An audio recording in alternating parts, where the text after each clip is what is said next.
Halo, ketemu lagi dengan saya, Tirta Musitama di channel Tirta Musitama ya. Di channel ini ya kalian akan mendapatkan informasi seputar sukses belajar di perguruan tinggi bersama saya, Profesor Tirta Musitama.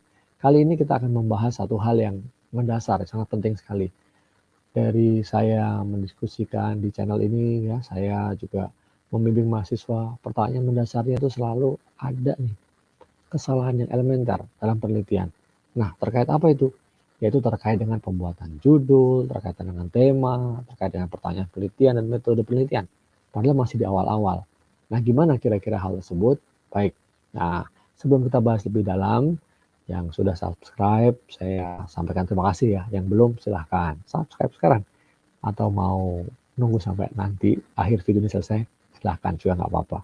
Nah, oke. Kesalahan mendasar dan penelitian itu utama yang sering saya temui di channel ini. Pertanyaannya adalah kalian tuh membuat judul ya tanpa memahami permasalahan penelitian. Nah, memang ya di kampus tertentu atau biasanya memang kalau kita mau mengajukan proposal penelitian disuruh ngumpulin judul dulu ya atau ngumpulin tema dulu. Nah, saya lebih suka mengatakan bahwa kita itu sebenarnya mengumpulkan tema. Jadi yang judul itu ya tentatif lah ya. Nah, artinya itu nanti bisa berkembang. Tentatif itu sementara. Karena dosen pembimbing atau program atau departemen itu ingin tahu dulu sebenarnya kamu meneliti apa sih gitu. Nah, kira-kira itu ya. Nah, tetapi kalau kemudian ditanya kepada saya atau kepada pembimbing bahwa ini judulnya sudah tepat atau belum. Kalau hanya membaca judul, saya tidak bisa menjawab. Ya, saya tidak bisa menjawab secara jelas gitu. Karena apa? Dari judul kan saya nggak tahu persis. Ya, mungkin pembimbing juga nggak tahu persis maunya kamu apa. Makanya saya lebih suka judul bisa belakangan, ya, bisa juga dibuat nanti. Ya, salah penelitian ini mungkin kelar gitu. Karena waktu ujian pun bisa di judul, ujian proposal maupun setelah ujian akhir gitu ya. Nah, jadi menurut saya pertama judul itu sebagai titik awal. Ya, judul itu sebagai titik awal, yang saya lebih suka itu sebagai tema. Apa Prof bedanya tema sama judul? Tema itu lebih besar ya. Temanya itu lebih besar ya, dari sekedar judul. Kalau temanya besar ya, uh, misalnya tentang subtopik tertentu dalam bidang kajian kamu, karena bidang kajian kamu kan beda-beda ya. Ini semua yang melihat video ini kan berbeda-beda. Nah, itu temanya. Terus dalam subtopik itu ya, ya bidang kajian ya, bidang kajian. Misalnya kalian contohlah manajemen. Kalian belajar manajemen, prodi manajemen. Kan di manajemen banyak ya, macam-macam. Ada misalnya tentang SDM, ya.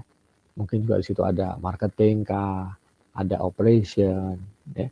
Ada strategi gitu ya misalnya. Nah, sub kajian tadi apakah strategi, apakah kemudian operation, apakah marketing, ya. Nah, itu kan ada subtopik lagi ya yang bisa lebih spesifik.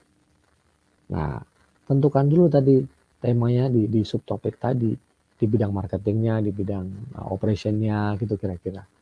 Nah, apa kemudian yang bisa dirumuskan dari subtopik itu? Itu ya, jadi titik awalnya di situ. Nah, kemudian uh, bagaimana gitu caranya agar memberikan pemahaman kepada calon pembimbing ya atau kepada orang yang ingin ditanya apakah ini judulnya sudah tepat atau belum, itu ya kalian harus bisa dulu mengumpulkan ya, memahami fenomenanya apa sih seputar judul atau tema tadi. Ya, kalau hanya judul saja kita nggak bisa. Misalnya di judul dikatakan bahwa apa namanya, misalnya ya, katakanlah penjualan, bagaimana peran marketing atau sales marketing dalam peningkatan penjualan gitu. Itu kan sangat netral ya, sangat datar sekali, sangat umum sekali. Nah, akan lebih baik lagi kalau fenomena seputar sales marketing itu apa. Nah, kemudian kita bisa lihat fenomena-fenomena itu kan fenomena yang terjadi di lapangan. Nah, ada nggak kita kembali ke literatur tentang fenomena tadi, tentang sales marketing tadi, tentang kejadian yang terjadi di lapangan, terus kamu cek, kamu baca di literatur. Nah, literatur apa aja sih yang terkait dengan itu? Nah, literatur-literatur terkini ya. Nah, misalnya ada yang mengatakan tentang sales marketing itu, misalnya satu penelitian mengatakan bahwa dengan model penjualan seperti ini akan meningkatkan kinerja perusahaan gitu ya. Dengan model marketing seperti ini ternyata kinerjanya perusahaan menurun gitu. Nah, ini kan contoh ada inkonsistensi. Dengan model-model tertentu, penjualan-penjualan tertentu, sales marketing tertentu, teknik-teknik tertentu, ternyata kinerjanya berbeda-beda. Nah, ini kan ada inkonsistensi. Ini contoh ya. Atau ada kesenjangan atau gap.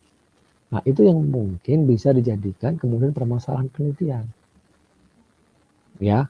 Nah, atau kemudian alternatif yang berikutnya adalah kalau penelitiannya itu adalah problem based, ya. Penelitiannya itu yang benar-benar berawal dari masalah yang ada di industri, yang ada di lapangan. Jadi kalau yang pertama tadi itu masih mengaitkan dengan literatur terdahulu, ya apa yang literatur yang ada. Kalau yang ini fokus kepada masalahnya apa sih di lapangan. Misalnya tadi dengan teknik sales yang seperti ini, gitu ya, atau tertentu lah ya. Nah, ini sengaja saya berikan contoh yang generik ya, benar. Ya, tertentu, ya, ternyata kinerjanya bagus gitu, penjualannya meningkat. Nah, tetapi ternyata dengan teknik yang sama sepanjang tahun itu berbeda-beda gitu. Kalau pas lebaran, kalau pas puasa, kalau pas mungkin libur tahun baru, libur Natal, kok penjualannya dengan teknik itu meningkat ya. Tetapi kalau di hari-hari biasa, bukan hari raya besar misalnya, kok teknik itu nggak tercapai, kinerjanya nggak meningkat. Kenapa? Nah, itu ya. Muncul kenapanya itu, kemudian kalian bisa mengatakan itu sebagai permasalahan, penelitian, dan merujuk kepada akhirnya dikatakan pertanyaan penelitian. Nah, itu dulu nih poinnya. Jadi sekali lagi, kalau ingin hanya sekedar bertanya, apakah judul ini tepat? Siapapun yang Anda tanya, ya, termasuk saya, kalau kita nggak berdiskusi awal seperti itu, ya minimal nih, Anda menjelaskan awal ya, saya nggak bisa menjawab dengan tepat. Makanya banyak ya di channel ini ada yang nanya gitu ya, saya kemudian hanya menebakkan. Saya hanya kemudian berasumsi ya, memperkirakan bahwa maksud judul kamu seperti ini ya. Padahal itu juga belum tentu yang seperti kamu mau gitu kan. Nah, memang ya sebaiknya kita bisa diskusi, ngobrol ya. Nanti kalau ada live streaming ya, biasanya saya live streaming itu di akhir pekan, apakah Sabtu atau Minggu gitu ya. Nah, nanti kita bisa diskusi, bisa bertanya di situ ya, kalian akan punya kesempatan lah menyampaikan dengan baik. Nah, itu ya. Jadi sekali lagi, permasalahan mendasar di dalam penelitian itu jangan sampai terjadi ya. Yang penting kamu tahu maunya kamu apa, menangkap kira-kira seputar tema besar tadi apa ya. Kalau memang udah punya tema yang lebih spesifik atau judul yang lebih spesifik, kamu lihat nanti di situ ya variabelnya apa gitu ya. Untuk melihat sebenarnya ada variabel dependent kah di situ, variabel independent kah di situ, ataukah hanya variabelnya cuma satu gitu ya. Yang hanya menjelaskannya hanya satu variabel saja. Nah, itu juga harus ketahui. Nah, biasanya juga kamu bisa lihat dari pernyataan judul yang kamu buat. Ya. Pertanyaan judul yang kamu buat itu ya kalau tadi misalnya dikatakan pengaruh teknik sales X gitu ya, terhadap kinerja produk Z gitu ya di masa pandemi COVID-19. Ya. Berarti udah jelas toh bahwa ada teknik tertentu yang ingin kalian tahu. Ya. Terus yang ini akan berdampak kepada apa? Ya, kepada kinerja perusahaannya atau kinerja penjualannya. Nah, karena teknik penjualan ini merupakan variabel independen, sedangkan kinerja merupakan variabel dependen ya, yang bergantung kepada variabel independen. Gitu. Nah, yang pengaruhnya ingin dilihat gitu ya, dipengaruhi oleh variabel independen. Dan ujungnya tadi ada konteksnya. Konteksnya yaitu masa COVID-19 seperti saat video ini dibuat. Nah, kalau itu bisa kamu buat sesederhana itu, kamu menemukan ada variabel independen, variabel dependen, ya, dan juga konteksnya, ya insya Allah itu akan lebih mudah memberikan gambaran ya kepada calon pembimbing atau mungkin dosen lain untuk memberikan masukan apakah sudah tepat. Nah, itu ya. Nah, oke, kira-kira demikian yang bisa saya sampaikan tentang pertanyaan kesalahan mendasar dalam penelitian biasanya dalam pembuatan skripsi gitu ya. Terutama nih untuk bagian ini. Nanti saya akan kupas lagi kesalahan-kesalahan mendasar berikutnya yang seringkali terjadi juga. Nah, untuk itu kalau udah tahu kita hindari ya. Baik, terima kasih banyak. Semoga apa yang saya sampaikan ini bisa bermanfaat buat kalian. Yang penting tetap semangat ya. Nah, tadi yang belum subscribe silahkan subscribe sekarang. Dan video ini bernilai buat kamu, bagus gitu menurut kamu ya, silahkan di like ya. Jangan lupa juga nih lihat video-video saya yang lain ya terkait dengan skripsi, presentasi ya, dan juga tentang penelitian. Terima kasih banyak, sukses buat kalian para pejuang skripsi ya. Saya yakin kalian bisa menyelesaikan skripsi dengan baik. Terima kasih banyak, sampai ketemu lagi. Salam sehat dan jangan lupa bahagia.